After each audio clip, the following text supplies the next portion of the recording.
Tengan todos y todas muy buenas noches. El Colegio de Ingenieros Civiles y White Jaguar Ciberseguridad les da la bienvenida a la charla del día de hoy, cómo evitar el fraude informático, a cargo de Mario Robles Tencio. Antes de presentar a nuestro panelista del día de hoy, recordarles que la charla está siendo grabada y será colocada en el canal de YouTube del Colegio de Ingenieros Civiles, el cual los invitamos a suscribirse. Ahora bien, también recordarles que las consultas se evacuarán al finalizar la conferencia. Es importante que las vayan anotando en la pestaña de preguntas y respuestas que se encuentra en la parte inferior de esta aplicación. Ahora bien, voy a presentar a nuestro panelista del día de hoy, Mario Robles Tencio. Es fundador de White Jaguar Ciberseguridad, ex líder del capítulo de ciberseguridad de OWASP, actual miembro del capítulo de ciberseguridad de CAMTIC y miembro del Clúster Nacional de Seguridad. Ahora bien, le doy la palabra a Mario Robles Tencio para que inicie con la conferencia. Adelante. Muchas gracias, Carol, y muy buenas noches a todos y a todas que nos acompañan el día de hoy. Hoy vamos a estar hablando de un tema que es sumamente relevante. Yo creo que todos y todas hemos visto que últimamente hay muchos casos que se mencionan sobre fraude, se habla de temas de fraude bancario y de algún otro tipo de situaciones, y justamente el objetivo de de esta sesión es justamente abarcar varios de los escenarios más comunes y poder ir viendo cómo opera el fraude en ese país, y lo más importante para todos es saber cómo podemos detectarlo, cómo podemos actuar ante esas situaciones y cómo podemos nosotros transferir eso a nuestras familias, a nuestros colegas y a nuestras organizaciones para evitar que la situación salga de control como ha estado sucediendo. Vamos entrando tal vez un poco en materia. Como mencionaba anteriormente, nosotros somos White Jaguar Cybersecurity, somos una empresa de ciberseguridad, y hoy vamos a estar hablando sobre cómo protegernos contra el fraude en Costa Rica. Vamos a estar enfocados especialmente en los casos de aquí de Costa Rica como tal. No voy a ampliar más en la parte de la presentación como tal, como ya anteriormente lo mencionaron. Tal vez lo que puedo ampliar un poquito acá es que nosotros ya tenemos varios años de estar en el mercado. Estamos establecidos en Estados Unidos también, atendemos a clientes a lo largo y ancho de toda América.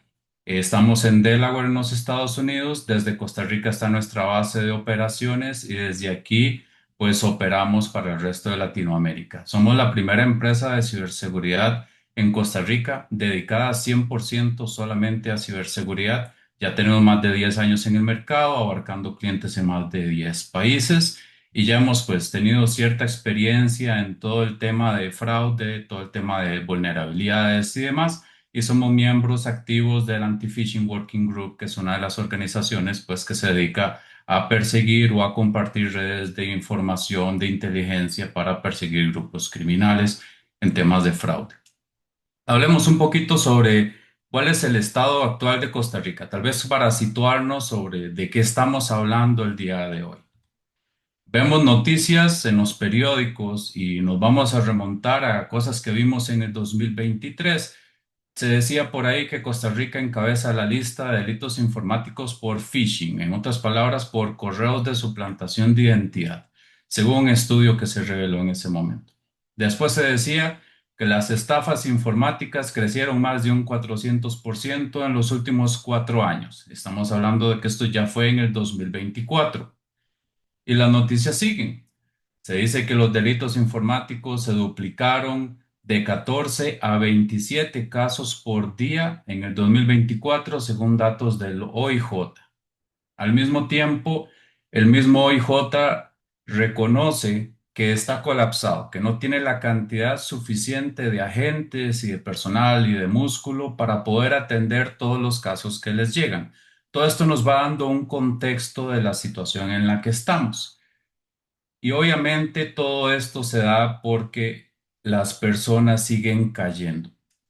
Si es un negocio que ha logrado ser lucrativo para los delincuentes, es porque les está funcionando, es porque están monetizándolo de alguna forma.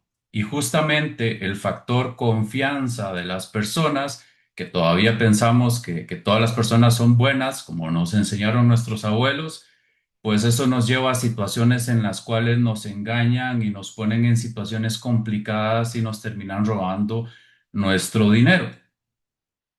Pero veamos esto desde una perspectiva tal vez un poco más medible, porque lo que vimos son noticias y esto puede ser un poco subjetivo. Veamos datos reales obtenidos desde el OIJ. Podríamos hablar que las denuncias por año, por allá del 2018, y recordemos, estos son datos del OIJ, estaban en un aproximado de 1.645. Después, pasamos al 2019, incrementó a 2.098. Ya ahí vemos que hay como una tendencia hacia el alza. Para el 2020 ya iba por 2.384. Vemos que la curva va para el alza. 2021, 2.877. Y aquí hago un paréntesis. Recordemos que con la pandemia las personas no están en las calles y cómo hacen los delincuentes para conseguir dinero de personas que ya no están en las calles. Ellos se ven forzados a digitalizarse y empiezan todos estos casos de llamadas haciéndose pasar por Hacienda, suplantando municipalidades y demás. Y ya ahí vemos que los delincuentes, al igual que hicieron las organizaciones que tuvieron que teletrabajar, los delincuentes también lo tuvieron que hacer. Seguimos y ahí vemos que hay una subida un poco más abrupta. Para el 2022, 5.147 casos. Y ahí vemos una tendencia pues bastante marcada. 2023 podemos decir, bueno, las cosas se están estancando o se están normalizando, tal vez podríamos decir, 5.272 casos. Y de ahí entonces podríamos decir, bueno, las cosas tal vez ya están llegando a un tope que debería de ser, pero ya vemos que no fue así. Se duplicó para el 2024, 10.260 casos. Ahora bien, si tomamos estos datos y nos vamos a los primeros meses de este año, podríamos ver que para febrero de este año, estamos hablando de los primeros 2 meses de este año, llevamos 2.415 casos. Eso es más de todos los casos que se tuvieron solamente en el 2020. Si proyectamos esta tendencia, podríamos tener un aproximado que para terminar este año vamos a llegar a 14.500 aproximadamente casos. Yo creo que esto nos da una vista bastante aterrizada de lo que está pasando. Y si esto está pasando es porque funciona. ¿Y cómo es que está funcionando? ¿Cómo es que se está materializando? ¿Cómo es que nos engañan? Pues justamente para eso es que estamos aquí. Vamos a hablar entonces en esta sesión de las modalidades más comunes de fraude en Costa Rica. Recordemos que en Colombia es diferente, en Panamá es diferente, cada país tiene sus particularidades, tiene sus temas de cultura, tiene muchas cosas que son propias y eso hace que las modalidades también varíen. Vamos a hablar de casos como el de falso empleado de una organización, principalmente bancario. Vamos a hablar casos de llamadas tripartitas, vamos a ver qué es eso. Vamos a hablar de ofertas de empleo fraudulentas, vamos a hablar del famoso SIM swapping y vamos a ver qué es eso.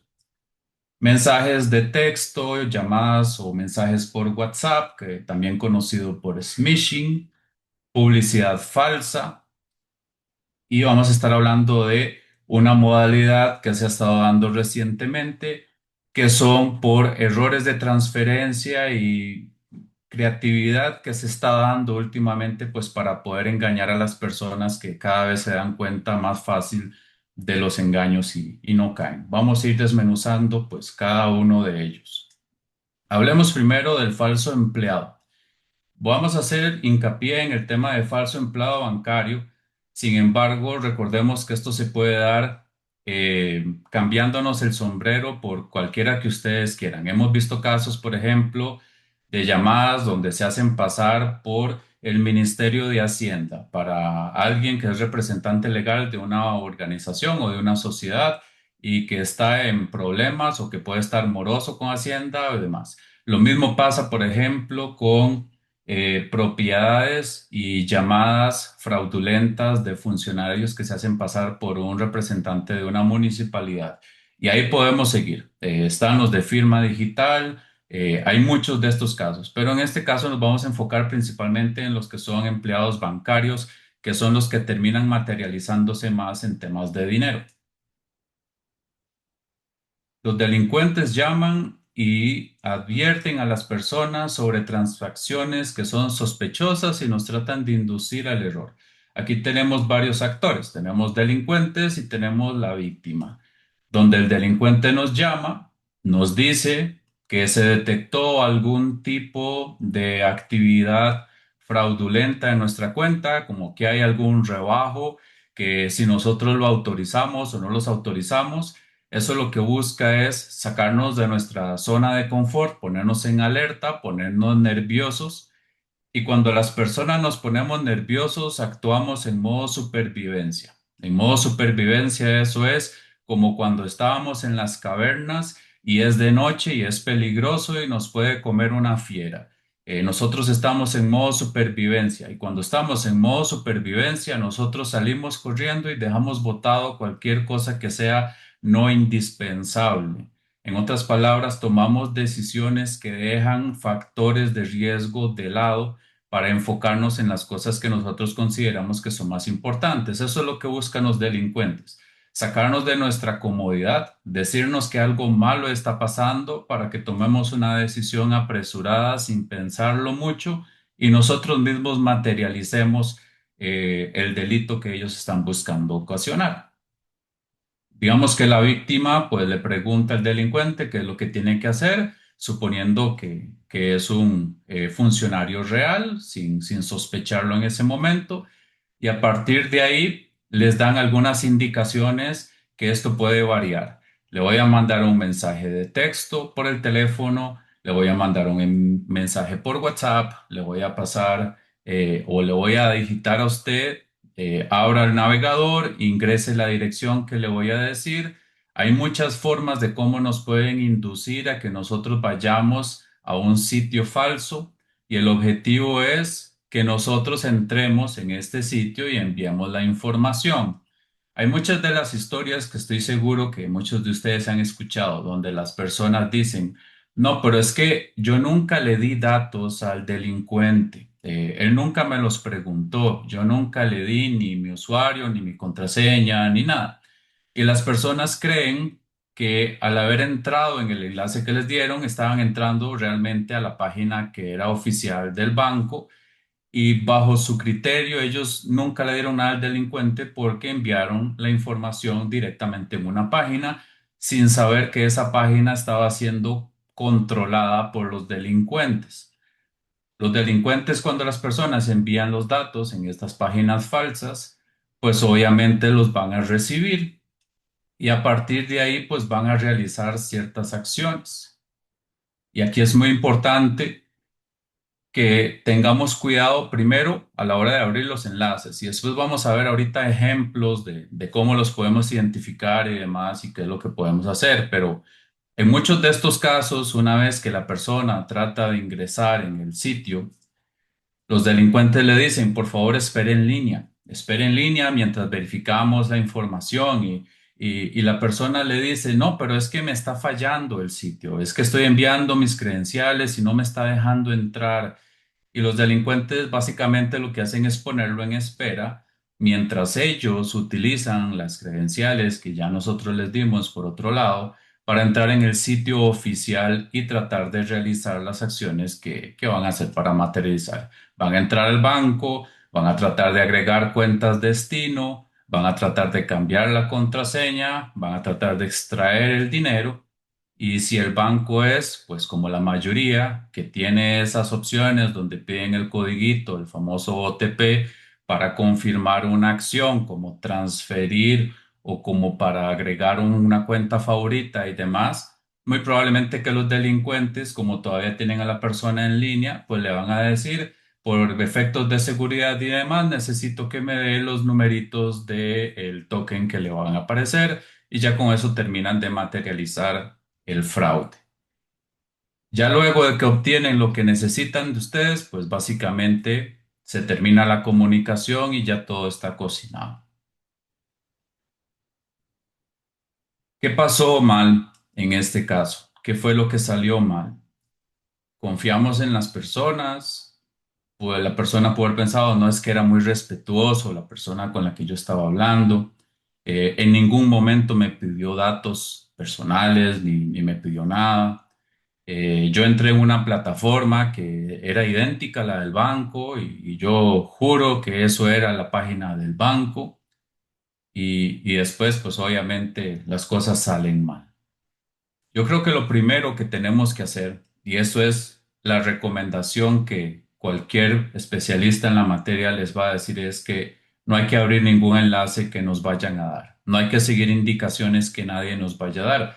Si usted sabe cuál es la dirección del banco, pues usted la abre por sus medios, sin confiar en lo que nadie le dé. Y aunque peque de desconfiado, y sea una llamada real del banco, pues usted puede tener en sus favoritos guardada la dirección del banco.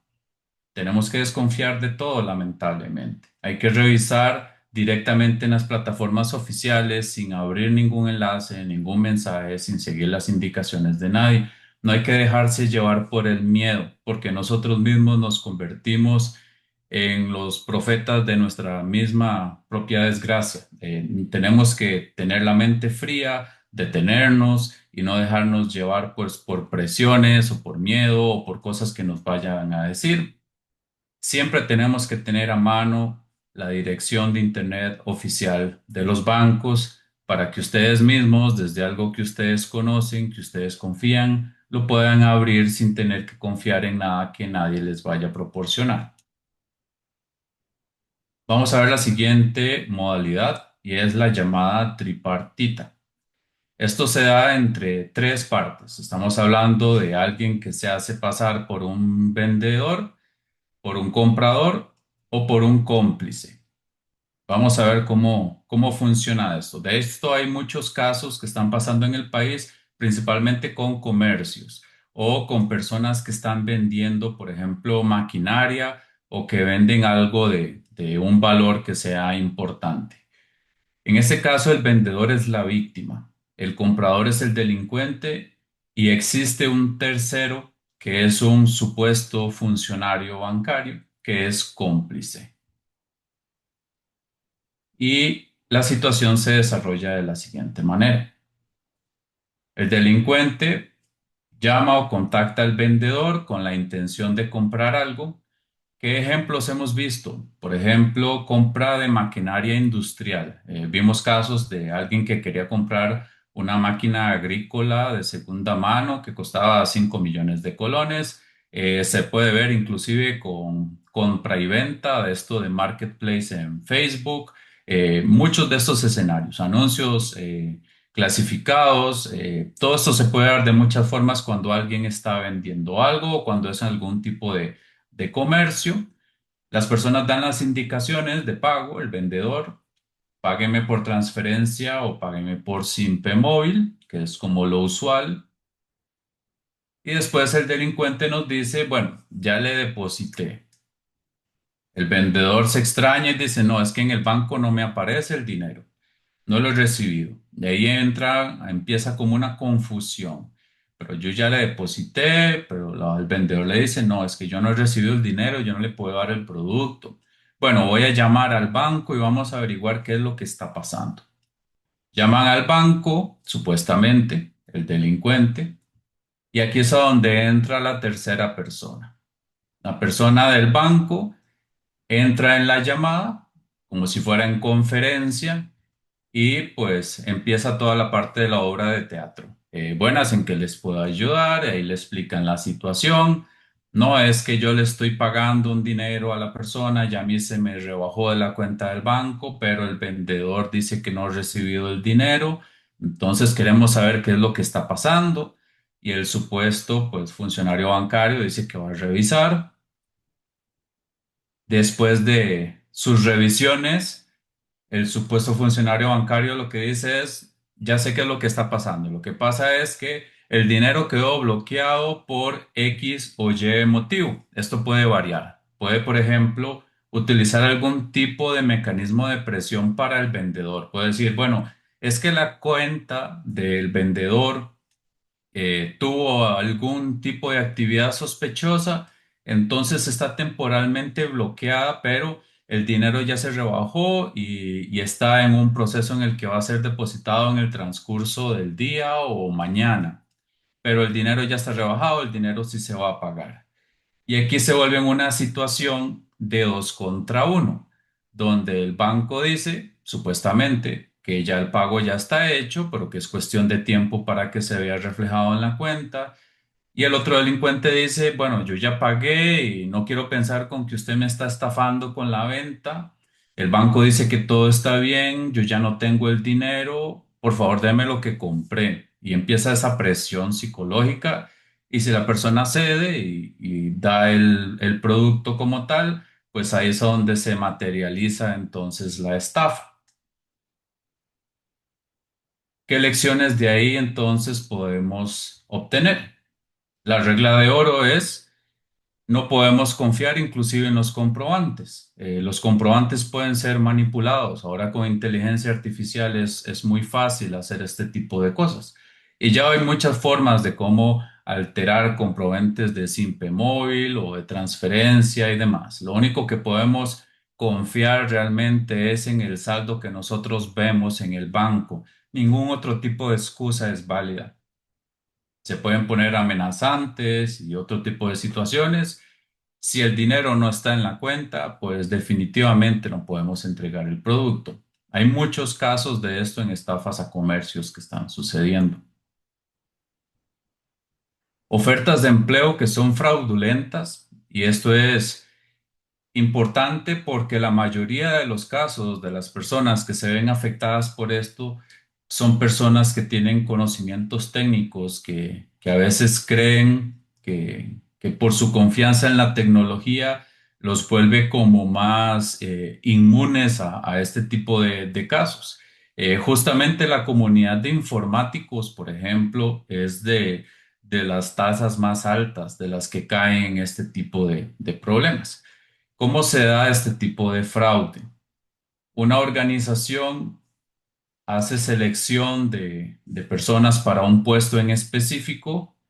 Las personas pueden, obviamente, ofertar o pueden enviar su currículum. Esto puede ser por anuncios clasificados en periódicos, puede ser por medio de LinkedIn, puede ser por medio de otras plataformas que hay. El delincuente es el que se hace pasar por el reclutador y la víctima es la persona que está tratando de buscar trabajo. Cuando la persona pues contacta al delincuente, o viceversa, puede ser el delincuente el que le escribe por LinkedIn o por alguna red social y le dice, veo que está buscando trabajo, me interesa mucho su perfil, veo que hace mucho fit, que encaja muy bien con lo que nosotros estamos buscando y le hacen una propuesta irresistible. Por lo general son organizaciones que son transnacionales, te vamos a pagar en dólares, el salario es de $7,000 en adelante, y piden ciertas cosas, inclusive hasta pasan por procesos de recursos humanos donde tienen reuniones, donde hacen evaluaciones, donde hacen toda una serie de procesos. Y cuando ya supuestamente contratan a la persona y ya van a pasar a los siguientes pasos que son contractuales y demás, le piden a la persona que se registre en una plataforma de ellos, que es la que utilizan para recursos humanos, para realizar los pagos de planilla y otras cosas más. Que en algunos casos esto es legítimo, en algunas organizaciones realmente tienen un sistema, principalmente transnacionales, que utilizan Workday o utilizan Concur o utilizan muchas otras plataformas y obviamente se valen de esto para engañarnos. Detengámonos un momento para pensar en todo lo que ha pasado hasta este momento en ese proceso de reclutamiento. Nosotros ya le dimos nuestro currículum, de ahí saben dónde vivimos, saben toda mi formación profesional, saben todo el tipo de datos que yo puedo tener y nosotros se los dimos a ellos, obviamente. Nosotros estamos muy interesados en conseguir el trabajo y les facilitamos todo lo que ellos necesitan. Ese tipo de información es muy útil para utilizarla en otro tipo de delitos que se pueden materializar luego. Una vez que la persona, el de la persona, la víctima, ingresa en el sistema, en algunos casos inclusive dice que el sistema se conecta al banco y que configure aquí, conecte su cuenta bancaria por acá y supuestamente lo va a conectar con el banco y ponga ahí las credenciales para hacerle los pagos automáticos y a partir de ahí es donde se materializa el fraude. Ya después de eso ellos lo capturan, ingresan al banco, agregan cuentas destino y toda la historia que ya mencionamos antes. Justamente informáticos que se supone que son personas que saben de tecnología y que están en esto, son muchos de los que caen en este tipo de escenarios. Luego está la modalidad que se ha estado haciendo famosa últimamente y es por un caso que se dio aquí en el país que vamos a mencionar por ahí. Y es el tema del llamado SIM swapping. ¿Qué es el SIM swapping? SIM es la tarjetita que nosotros le ponemos con la línea telefónica a nuestro teléfono. Swapping, pues es intercambio. Entonces, el intercambio de SIM es una modalidad de delito, pero en este caso se basa en el uso de un tercero, que es el proveedor de servicios. Y vamos a ver cómo han pasado algunos de los casos por acá. Y de aquí hago paréntesis y no estoy diciendo que los proveedores de servicio tengan personas que adrede están participando con esto. Tengo que hacer honor a la verdad. Si hay casos donde han procesado judicialmente a funcionarios de proveedores de servicio que efectivamente estaban actuando mal, pero hay otros casos que son de negligencia. Entonces, lo vamos a hablar de forma general. ¿Qué pasaría, por ejemplo, si un día un delincuente se hace pasar por usted yendo a su proveedor de servicio diciendo que le robaron el teléfono y necesita hacer una reposición de su línea telefónica porque el teléfono me lo robaron? Se hace pasar por usted y en el proceso del proveedor de servicio existe una validación negligente, en otras palabras, como que no comprobaron muy bien la identidad de la persona que estaba ahí en ventanilla o que la persona que estaba al otro lado del mostrador pues era cómplice de la situación. Los dos escenarios han concurrido aquí en el país. Pero el punto es que las personas que trabajan para el proveedor de servicios tienen la posibilidad de desactivar un SIM, o sea, una línea telefónica, y activarla en una nueva que se la pueden dar a uno. Y eso es el proceso usual que hacemos nosotros cuando hacemos una reposición de nuestra línea. Y si el que está haciendo la reposición es un delincuente, pues esa es la forma en la que un delincuente puede adueñarse de nuestra línea telefónica. En este caso, la víctima inclusive nunca se da cuenta de que está pasando esto. Él nunca tuvo una llamada, él nadie le avisó nada, no formó parte de la acción como tal. Lo único es que cuando ya se materializa la acción como tal, el delincuente va a utilizar nuestra línea telefónica para hacer N cantidad de cosas. Cosas como que, por ejemplo, utilizar códigos de seguridad que a veces nos llegan por mensaje de texto, por teléfono, y si ya nosotros no tenemos la línea de teléfono, entonces ese código le va a llegar al delincuente. Cualquier mecanismo de recuperación que utilice el teléfono, pues va a poder ser manipulado porque ahora el delincuente literalmente tiene nuestra línea telefónica. Y nosotros, pues básicamente de un pronto a otro nos damos cuenta de que nuestro teléfono deja de funcionar, nos quedamos sin señal y deja de funcionar y no sabemos qué es lo que está pasando. Ahora bien, ¿qué consecuencias puede tener? Robo de cuentas en redes sociales, por ejemplo. Muchas de las redes sociales utilizan mensajes de texto como mecanismo para recuperación, por ejemplo. incluyendo WhatsApp. Entonces, muchos de los casos que podamos ver de robo de cuentas de WhatsApp pueden darse por este caso. En algunos casos, cuentas de correo electrónico también, códigos de recuperación en plataformas, inclusive algunos bancos lo utilizan también. Robo de dinero por medio de Simpe Móvil. Simpe Móvil se puede utilizar para hacer transferencias de dinero por medio de mensajes de texto y si esto está habilitado en nuestro banco y nos roban la línea de teléfono, literalmente pueden hacer transferencias en nombre de nosotros si no activamos ciertos mecanismos. Y a fin de cuentas, esto no es culpa de la víctima, esto no es culpa de nadie, más que de los que estuvieron involucrados en esto. Definitivamente sí tenemos que estar alertas en caso de que algo pase a nuestras líneas telefónicas. Casos que se han visto por ahí, y este es el más reciente, el caso en el que la SUTEL ordenó a Claro indemnizar por 6 millones de colones a una víctima de SIM swapping. Hay otro caso en el cual cerraron una operación donde eran varios los funcionarios en el centro de San José que estaban participando en este tipo de actividades. Definitivamente no tenemos que utilizar los mensajes de texto conocidos como SMS como método de recuperación para ningún tipo de plataforma, ni bancos, ni ninguna otra. Usar mecanismos de doble factor o de dos pasos de autenticación o multifactor, como le llaman por ahí, para poder proteger nuestras cuentas de WhatsApp o cualquier otro tipo de plataformas. Y no utilizar Simpe Móvil por mensaje de texto.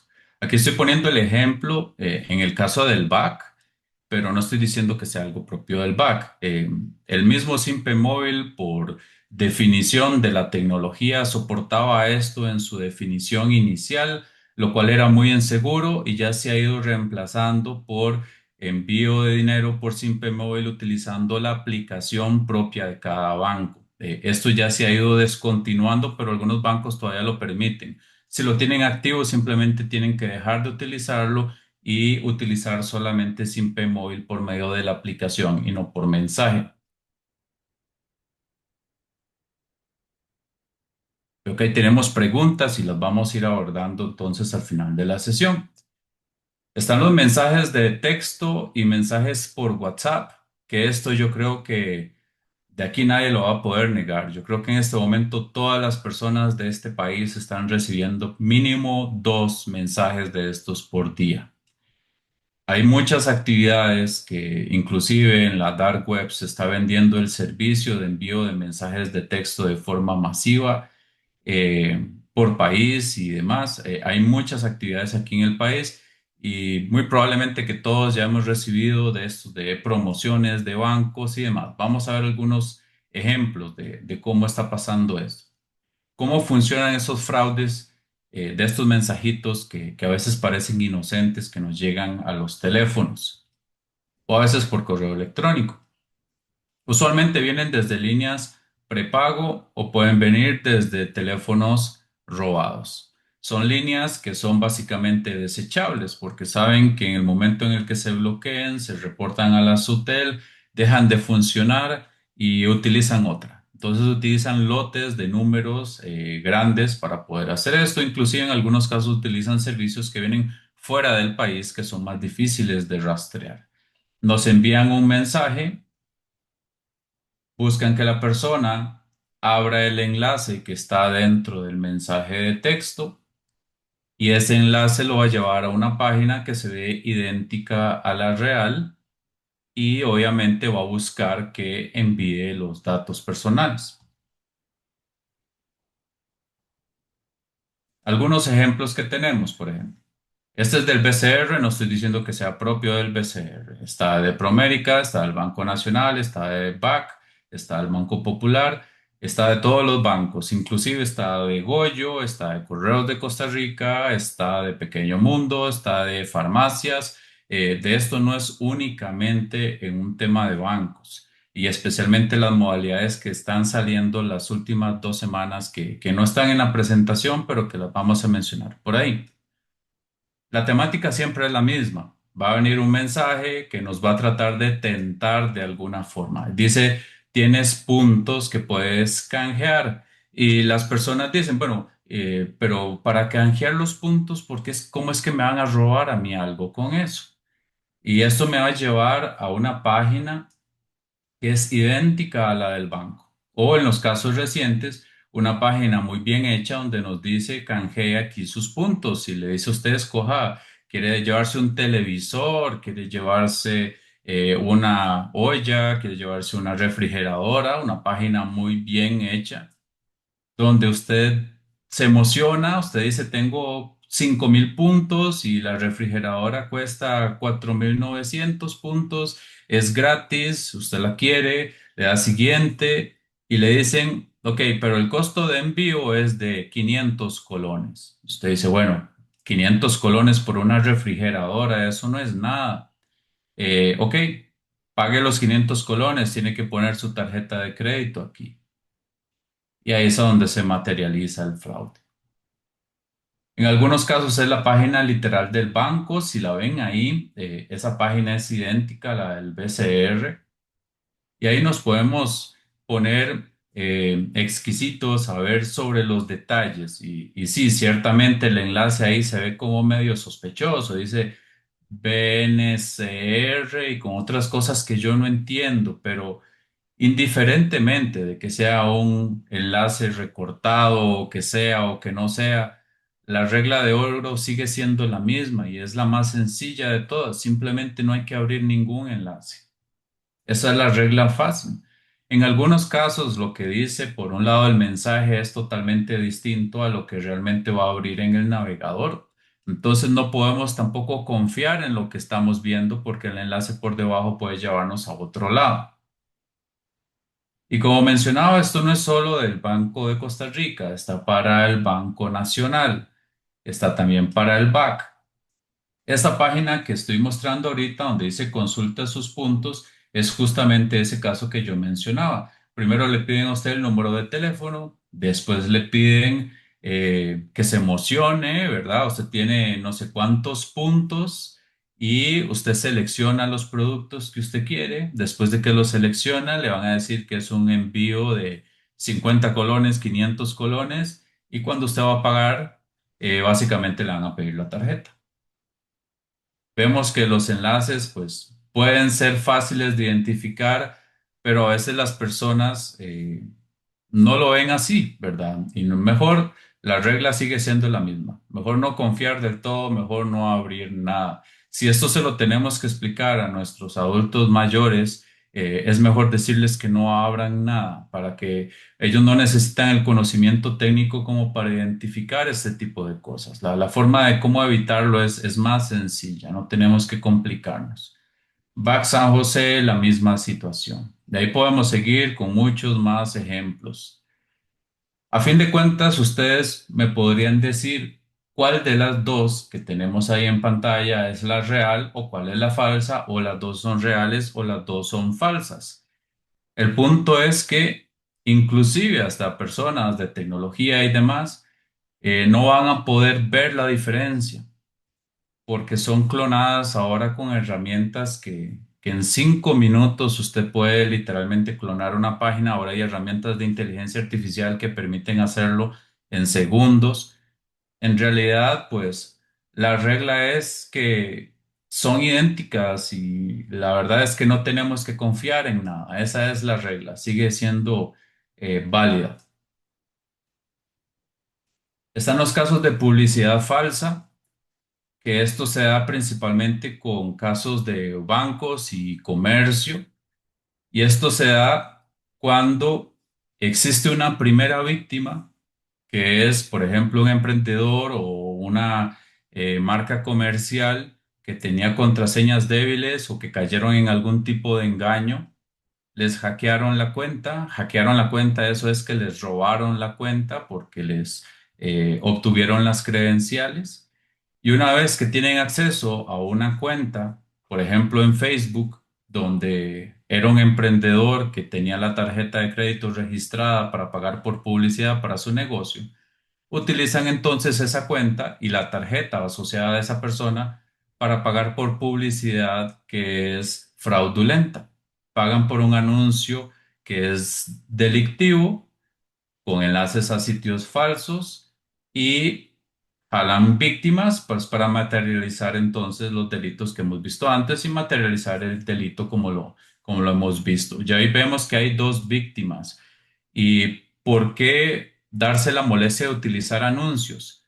Porque los anuncios siempre salen de primeros, porque los anuncios cuando son pagados es lo primero que ustedes van a ver en un buscador o en una red social. Entonces el hackeo de las cuentas se da por contraseñas débiles o porque las personas abrieron mensajes de Facebook o WhatsApp donde los alertaron de que su cuenta de Facebook tenía algún tipo de problema y pues dieron las credenciales y terminaron robándole la información. Esto es un ejemplo real, por ejemplo, de los mensajes que se envían por Facebook diciendo encontramos algún tipo de actividad sospechosa en su cuenta de Facebook, entre en este enlace, si usted no toma una acción, le vamos a cerrar su cuenta de Facebook. Dígale usted eso al dueño de un emprendimiento o de un negocio que depende de ventas en redes sociales. Eso es ponerlo en pánico y eso es hacer lo que abra un enlace sin pensarlo mucho. Hay medidas de presión, dice, le vamos a bloquear su cuenta permanentemente en 24 horas si usted no hace algo. Y ahí viene el enlace donde se termina de materializar entonces el delito. Una vez que hackean la cuenta de ese emprendedor o de la persona que tiene una tarjeta, ya sea en Facebook o en Google Ads o ya sea en cualquier otro lado, siempre y cuando tenga tarjetas registradas, se van a utilizar esas tarjetas de cuentas robadas para pagar por publicidad en otros lados. Y en este caso, por ejemplo, vemos que está un enlace patrocinado del Banco de Costa Rica y bien claramente dice que está patrocinado. Vemos que el enlace va a un lugar que nada que ver con el BCR, grupo algo no sé qué, bcr.shop. Pero el problema es que esto es lo primero que le sale a la persona cuando busca Banco BCR en Google. Y a veces las personas simplemente abren la primera opción que les sale en el buscador, indiferentemente de fijarse si el URL es correcto o no, confían en el primer resultado. Y en eso se basan pues muchos de estos casos. No solamente estamos hablando de bancos, está en este tipo de publicidad, por ejemplo, en este caso de instrumentos La Voz, si vemos ahí claramente dice que es publicidad pagada y estaban rifando, por ejemplo, unos parlantes que en precio normal eran de 300.000 colones y casi que los estaban regalando a 3.000 colones. Y las personas estaban como locas tratando de participar en eso. Entonces ya ahí vemos que no solamente es para este tipo de cosas. Las páginas falsas pues van a llevar a las personas a eh, enviar sus datos personales. Pueden ser páginas falsas en Facebook, pueden ser páginas en proveedores baratos o gratuitos donde cuelgan estas páginas que se ven idénticas a las reales. Inclusive algunas están protegidas por mecanismos de seguridad que son gratuitos. Entonces cada vez son mejor hechas. En el caso este de la página Sucre, yo creo que es bastante convincente, digamos, está muy bien hecho. A menos lo único que nos deja sospechando ahí es que solo tiene 9 seguidores, lo cual parece un poco sospechoso a Farmacia Sucre, pero si nosotros vemos una publicación de este perfil y nosotros no tenemos la molestia de irnos a ver cuál es la historia que tiene ese perfil, pues básicamente nos dejamos llevar. Y si lo comparamos, la falsa con la real, pues tienen sus diferencias, aunque las dos están muy bien hechas. Las dos se llaman exactamente igual. Las dos, solo que una tiene 110.000 seguidores y la otra solo tiene 9 seguidores. Y de esto podemos seguir con muchos ejemplos. Banco Popular de Desarrollo, ahí le faltó desarrollo comunal, pero si ven, artes muy bien hechos, a veces redacción bien hecha, difícil de identificar y las personas caen. Si vemos una página que solo tenía 2 seguidores contra la oficial que tiene más de 300.000 seguidores. Y vamos a hablar ya del último caso, que tal vez es de los más preocupantes por el tipo de modalidades que se están dando. El tipo de fraude de error de transferencia se basa en que usted de la noche a la mañana recibe dinero, dinero que usted no sabe de dónde llegó. Y de ahí pueden pasar muchas cosas. Uno puede pensar, bueno, si yo quiero ser una persona honesta y quiero devolver ese dinero, o si yo no quiero hacer nada con ese dinero y me espero a que sea el banco el que me contacte o que algo pase. La situación lo que pasa es, puede ser un poco más complicada de lo que nos podemos imaginar. Pensemos en que usted recibe un dinero en su cuenta del banco y después a usted alguien lo contacta y le dice, yo necesito que usted me devuelva ese dinero, pero porque ese dinero primero llegó a la cuenta. Eso se puede dar por diferentes motivos.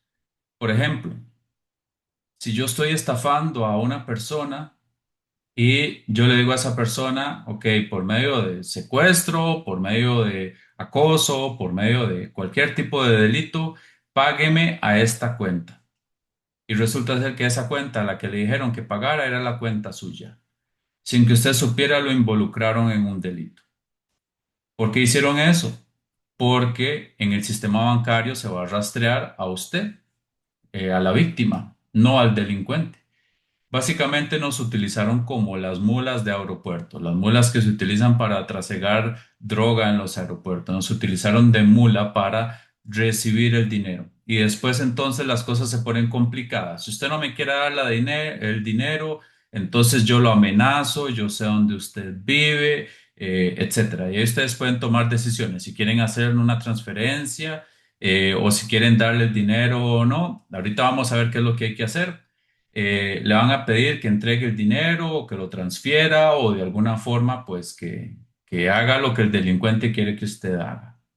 Y tenemos que tener mucho cuidado con eso. ¿Qué es lo que tenemos que hacer? La regla principal es evitar reunirse con el delincuente. Ante todo, importa más que la plata, importa más que nuestra información y cualquier otra. Lo más importante es su integridad física.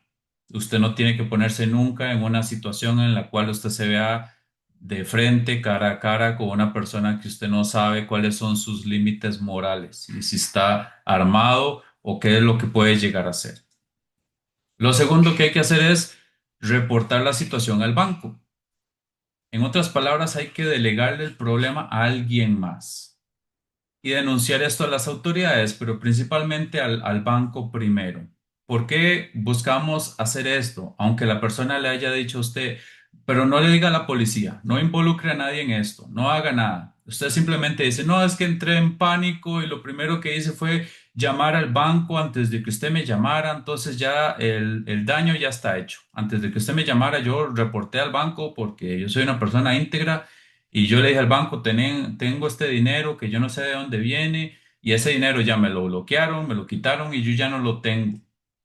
Y ustedes van a evitar tener cualquier conflicto con el delincuente.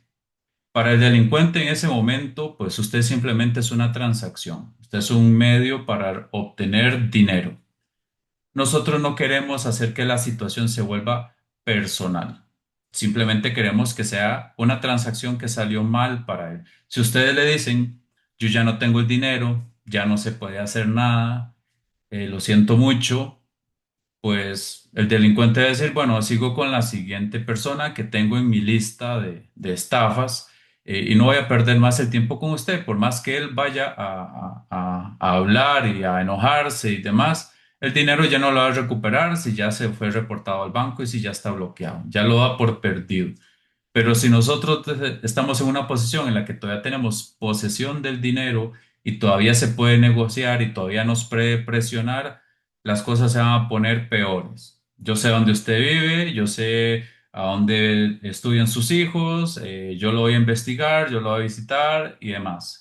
Queremos que el problema se lo delegamos a las autoridades para que ya el delincuente no tenga ningún tipo de interés en nosotros.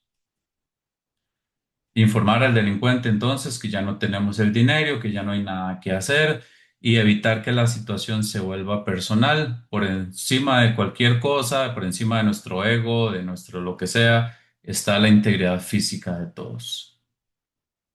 ¿Son estos todos los casos? No, son la mayoría, pero hay muchos más. y pensemos en variantes de los que acabamos de ver, porque la creatividad de las personas pues es muy grande, muchas cosas se pueden dar. Entonces, utilicemos esto como un punto de partida y no estrictamente tal cual los vimos, porque pueden haber muchas variantes allá afuera. ¿Quién debe hacerse responsable de esto? Porque a veces decimos, bueno, ¿a quién le toca esto? Esto es culpa de los bancos, esto es culpa de los comercios, es culpa del gobierno, es culpa del OIJ, es culpa de los ciudadanos. Yo creo que los bancos ya tienen equipos antifraude. Tampoco es que voy a decir que voy a poner las manos en el fuego por el banco. Sabemos que algunos casos de bancos han procesado empleados que estaban involucrados en células criminales. Entonces, tampoco es que vamos a meter las manos en el fuego por nadie.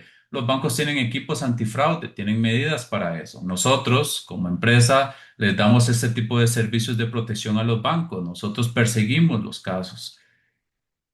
Los comercios también contratan ese tipo de servicios como los que damos nosotros. El gobierno, pues, por lo menos tenemos leyes de protección de datos y tenemos leyes de delitos informáticos. Tenemos el aparato para poder procesarlos. No estoy diciendo que el OIJ tenga el músculo, porque ya vimos que no lo tiene. Sí atienden los casos, pero les falta mucho apoyo. Y en esta situación en las que tenemos muchas medidas por ahí afuera, pero que están funcionando, pero no de la forma en la que todos quisiéramos. Definitivamente yo creo que el principal interesado de que no nos roben el dinero somos nosotros mismos. Entonces, somos los primeros que tenemos que protegernos y proteger a nuestras familias. Hay otros instrumentos, sí, pero nosotros somos los principales interesados en que nada malo nos vaya a pasar. Como mencionaba antes, nosotros nos dedicamos a la protección de marca dentro de algunos de los servicios que nosotros damos. Y nosotros detectamos, denunciamos y cerramos muchos de los casos que mencionamos antes. Por eso es que tenemos muestras. Hemos atendido ya miles de casos y estos casos básicamente lo que hacemos es encontrar los perfiles falsos, los perseguimos, los cerramos y los procesamos. Cuando hay casos que se pasan a la parte judicial, aportamos evidencias y se apoya para poder perseguir casos como los que vimos en las noticias hace un par de semanas, que se persiguió un grupo que operaba entre Costa Rica y Colombia y justamente eran algunos de los casos que vimos aquí en esta presentación. Entonces eso es parte también como de la labor que nosotros damos a la sociedad. Obviamente también es negocio para nosotros, pero es una parte gratificante de nosotros aportar algo a la sociedad también. Algunas recomendaciones para ir haciendo un resumen.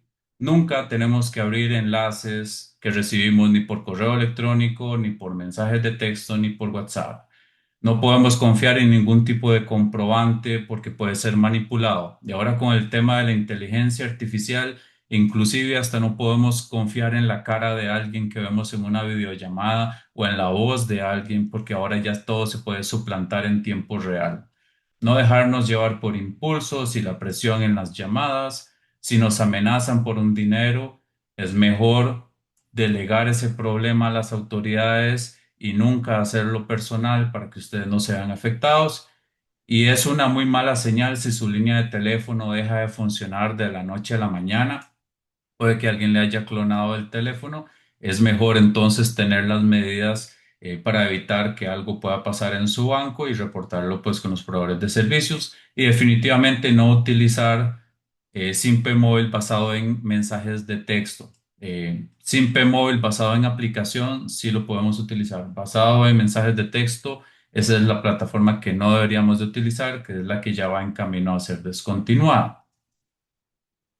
Y bueno, ese es el material que traíamos para ustedes. Estamos justo con el tiempo, nos quedan unos 5 minutos para atender algunas de sus consultas y estamos aquí para apoyarles. De verdad esperamos que este material haya sido de mucha ayuda para ustedes y ojalá que lo puedan transmitir a sus familias y a toda persona que ustedes consideren que le pueda ser útil. No sé si podemos ver preguntas. Muchísimas gracias, Mario, por compartir los conocimientos con nosotros. Es súper provechosa está la conferencia. Abrimos el espacio para consultas. Recuerden que pueden anotarlas en la pestaña de preguntas y respuestas. En este momento no tenemos ninguna todavía.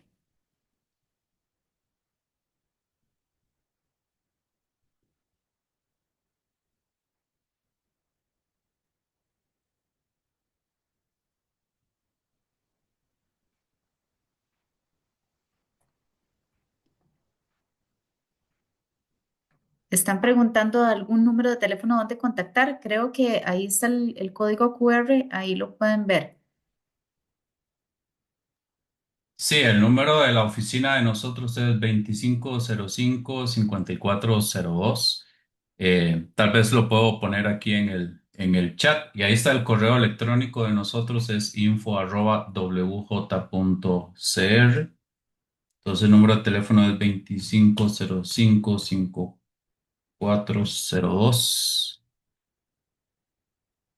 y lo voy a poner.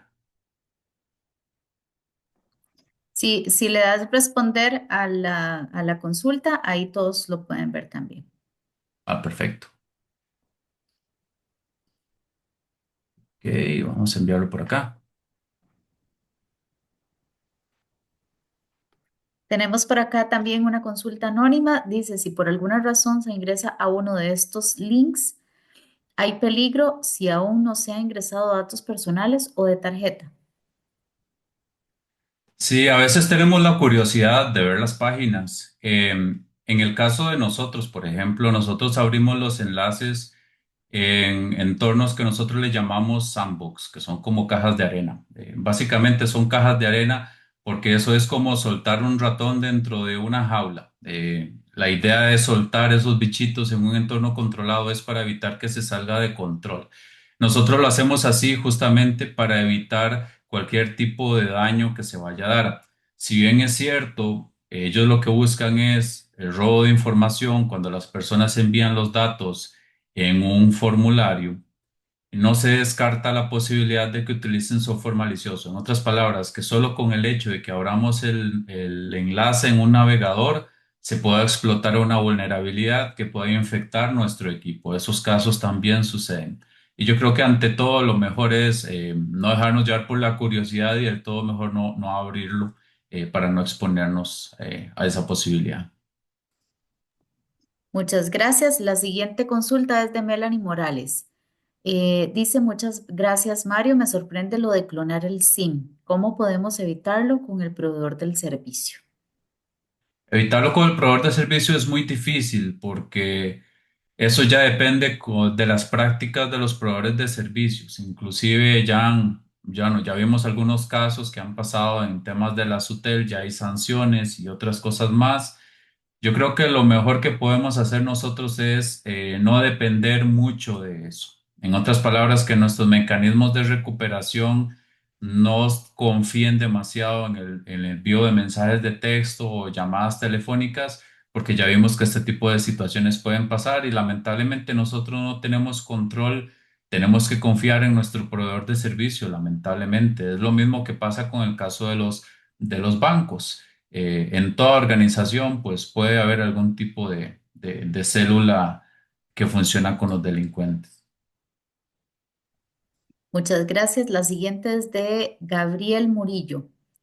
Aunque las direcciones URL tengan el HTTPS, ¿podrían ser inseguras? Sí, eso es una muy buena pregunta. HTTPS lo que significa es que el canal se está viajando de forma cifrada. En otras palabras, para ponerlo en términos sencillos, pensemos como que cuando yo estoy hablando con otra persona en vía pública, todos los demás escuchen lo que estamos hablando nosotros. Eso es hablar por medio de HTTP convencional. Se envía la información por la red y cualquier persona dentro de la red podría verla si está escuchando lo que está pasando en la red. Cuando utilizamos HTTPS, básicamente eso es como si yo y el servidor nos metemos dentro de un cuarto a puerta cerrada para conversar, evitando que los demás puedan escuchar lo que estamos diciendo. En otras palabras, estamos diciendo que la conversación se vuelve privada pero eso no quita el hecho de que yo pueda estar hablando con un delincuente. En otras palabras, aunque el canal sea seguro, aunque sea HTTPS, eso no garantiza que la página no sea falsa, porque de hecho que todas las páginas falsas utilizan HTTPS. Muchas gracias. Tenemos también otra consulta de Gendry Rodríguez. Entonces, tampoco es recomendable tener la tarjeta en Google Play, Uber, etcétera. Mecanismos, por ejemplo, como Apple Pay o los servicios de pago de Google que utilizan NFC, de hecho, todo lo que son tecnologías sin contacto, contactless, de hecho, son más recomendables que usar la misma tarjeta física, porque la tarjeta física es susceptible a clonado. Y justamente por eso es que se está promoviendo el tema de utilizar sin contacto para que nosotros nunca le demos la tarjeta a nadie y eliminar un poco la posibilidad de que alguien nos la pueda clonar de alguna forma. Que eso pasaba mucho en las bombas de servicio, que nosotros le damos la tarjeta a alguien que se la llevaba y nosotros no sabíamos qué pasaba con esa tarjeta y después nos la devolvían y nos la clonaban y después veíamos un montón de rebajos. Eso pasó mucho en bombas de servicio y justamente por eso es que utilizamos ahora tecnologías contactless. Eh, las plataformas son seguras, pero tampoco es que podemos confiar absolutamente en nada. Existen estándares y certificaciones como PCI DSS que existen para proteger la información de tarjetas de crédito. Cada comercio que procesa una tarjeta de crédito en sus plataformas tiene que certificarse por PCI DSS, que eso involucra que pasen por auditorías. Entonces, la teoría nos dice que están certificados para poder recibir los datos de tarjeta y que tienen que tener mecanismos para protegerlos. La práctica nos dice que deberíamos de ser un poco desconfiados. En lo personal, yo voto más por desconfiar y si puedo utilizar, por ejemplo, tarjetas virtuales donde, por ejemplo, tengo que pagar servicios de Amazon o tengo que pagar Netflix o tengo que pagar ese tipo de suscripciones, utilizo una tarjeta virtual única para eso, con un saldo controlado, de manera de que si alguien compromete a Netflix, por ejemplo, pues solamente va a tener acceso a una tarjeta virtual que tiene un saldo muy pequeño y que se puede cancelar en cualquier momento. Muchas gracias. La siguiente consulta es de Jafet Rodríguez. ¿Los bancos nacionales tienen alguna responsabilidad? Y respecto a las denuncias, ¿por qué suelen ser tan lentas y muchas veces llegar a nada? Ujú. Sí, de hecho los plazos son bastante extensos en los bancos. Ellos tienen que hacer investigaciones porque tienen que buscar registros de auditoría y tienen que hacer un montón de cosas. En esto yo tampoco es que voy a estar defendiendo a a los bancos. Vamos a ser totalmente transparentes en esto. Hay casos en los que efectivamente hay personas que trabajaban para los bancos que participaban en actividades fraudulentas. Entonces ese tipo de casos sí existen, pero la gran mayoría son de casos en los cuales las personas que cayeron en la estafa no reconocieron la página falsa, creyeron que era real, enviaron los datos y después de ahí se materializó el fraude. En muchos de los casos, los bancos, cuando están revisando, haciendo las auditorías, las revisiones y demás, lo que ven es ingresos legítimos a la plataforma. No lo ven como que se haya hecho un ataque contra el banco. Y eso es porque los delincuentes ingresaron con credenciales verídicas que obtuvieron por un lado, que el banco nunca se dio cuenta porque era una página falsa controlada por los delincuentes. Todo ese tipo de investigaciones son complejas y tardan tiempo. Algo que sí es muy importante y que todos nosotros como usuarios tenemos que tener muy claro es que en las cláusulas de los bancos, en los contratos que todos nosotros firmamos, nosotros nos comprometemos a no revelar la información de nuestros credenciales o información de ingreso con terceros. Y se podría decir que eso es como un mecanismo que pueden utilizar los bancos para protegerse ellos y decir que no es culpa de ellos si nosotros les revelamos esa información a un tercero. Y muchas de las investigaciones pueden buscar justamente eso, ver si fue la persona la que se lo dio a alguien más, en cuyo caso ya deja de ser responsabilidad del banco y la persona pierde el dinero, o si hay evidencia suficiente para poder demostrar entonces que hay responsabilidad por parte del banco y que sí le puedan devolver el dinero, porque también hay de esos casos y sí he visto muchos casos de denuncias que se hacen a los bancos donde sí se recupera y se reintegra el dinero y casos en los que no. Sí hay casos documentados en los cuales hay personas que han demandado a los bancos, inclusive después de que el banco dio un fallo de que no les iban a devolver el dinero y lo han podido recuperar por vía judicial.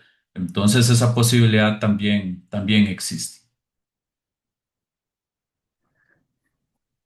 Y la última es igual de Gentry, que estaba aclarando que Ujú, era pagos dentro de aplicaciones, por ejemplo, compras en app, pero ya respondiste que era mejor tarjetas virtuales, utilizarlas. ujú, correcto. De acuerdo, esas eran las consultas que teníamos por acá. Muchísimas gracias a todas las personas que participaron. Voy a agregarles por acá una encuesta para que por favor nos evalúen la charla del día de hoy. Para nosotros es de suma importancia saber su opinión.